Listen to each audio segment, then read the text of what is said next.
Stephen, go ahead. I'm going to give you the floor. What do you make of this? Jeanie Buss says all of it false, fake news. What do you think?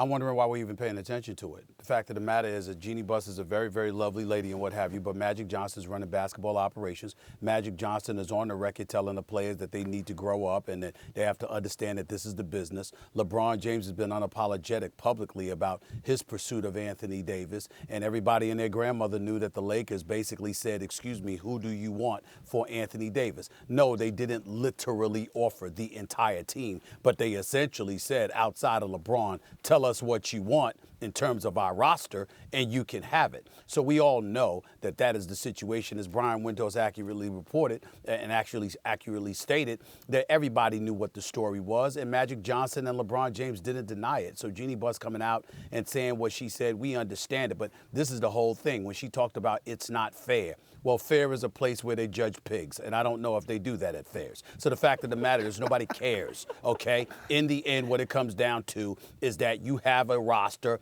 that isn't that impressive, that hasn't looked that impressive, that has looked even worse since LeBron James has returned from his groin injury where he missed 18 games. Their defense is horrid. They can't shoot the three consistently. Don't get me started on their three-point shooting. And you could ask the question, to me, the big question is, outside of LeBron, who's worth keeping? How about that storyline? I mean, it's a legitimate question at this particular moment in time, not to literally just demonize or knock the players, because they got some good players on the team, but it's a matter of who fits and how. And that's the question right now. And obviously the Lakers don't have any answers, because if they had answers, they wouldn't have lost 4 of their last 5 games at this particular stretch of the season. It looks like it's slipping away from them. Very quickly, Stephen, I just have a minute with you here.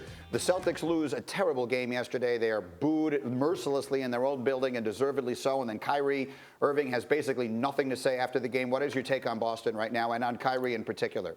Kyrie Irving's been incredibly frustrated. He's allowing the media and the reports to get to him a little bit too much, and that has me worried about the New York Knicks, because obviously if you're worried about the media in Boston and you're worried about the national NBA media, imagine if you went to New York. That's problematic. That's number one. Number two, I don't think enough focus has been placed on Danny Ainge and Brad Stevens with the whole Gordon Hayward element. This is a guy that had a very, very nasty injury. We know that. I don't believe he should have been back at the start of the season, let alone in the starting line.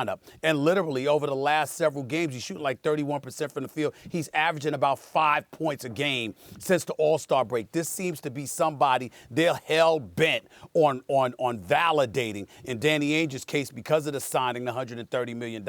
In Brad Stevens' case, maybe because this is the guy that started for him at the University of Butler. No matter which way you slice it, this guy has compromised the Boston Celtics to some degree. Jaylen Brown doesn't see them same. Jason Tatum's has been inconsistent. Terry Rozier has been compromised in a contract year, and nobody is talking enough about that. Everybody's been talking about Kyrie. Everybody's been talking about player relationships. They're not talking about the fact that they were compromised by Brad Stevens and Danny Ainge's insistence on getting Gordon Hayward reingratiated into things, as far as I'm concerned, before he was ready. He'll be fine in the future, but this year, he shouldn't have been back until about now. Should have been coming off the bench. Never should have been in the starting lineup. I think it's drastically compromised the Boston Celtics, and that's what we need to be talking about.